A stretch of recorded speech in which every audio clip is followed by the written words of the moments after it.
ख़बरुनि जो सिलसिलो जारी आहे। ख़बर शामिल कंदासीं आवाज़ सिंध न्यूज़ चैनल जे रिपोर्टर मौजूद। कराची मलिर मां रिपोर्ट नजीब अहमद ख़ास के लिए साफ़िन जो सिंध गवर्नमेंट अस्पताल सऊदाबाद जो दौरो। अस्पताल जा मसला हल करण में ताउन जो यकीन ॾियारियो। सिंध गवर्नमेंट अस्पताल सऊदाबाद जे मेडिकल सुपरिटेंडेंट डॉक्टर आगा मोहम्मद अमीर खान जी दावत ते मलिर से सौफ़ैन काजी अब्दुल लतीफ़ नज़ीर अहमद संदीलो इनायत कमरानी इश्तियाक खान अदील अहमद ऐं ज़ाहिद रहीम अस्पताल जो दौरो कियो। MS डॉक्टर आगा मोहम्मद अमीर खान साफ़ी दोस्तन जो शुक्रियो अदा कंदे चयो त मुंहिंजी मुक़ररी खे 1 महीनो थियो आहे।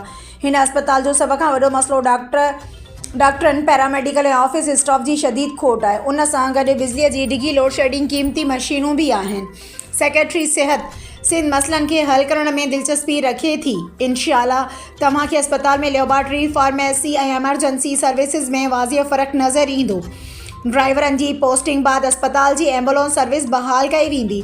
साफ़िन जे वफ़द doctor Mohammad Amir Khan additional MS doctor Maria Qamar AM doctor अलीम शेख खे यकीन ॾियारियो त मरीज़नि खे सहूलियत जी फ़रहमी लाइ भरपूर सहकार कयो वेंदो।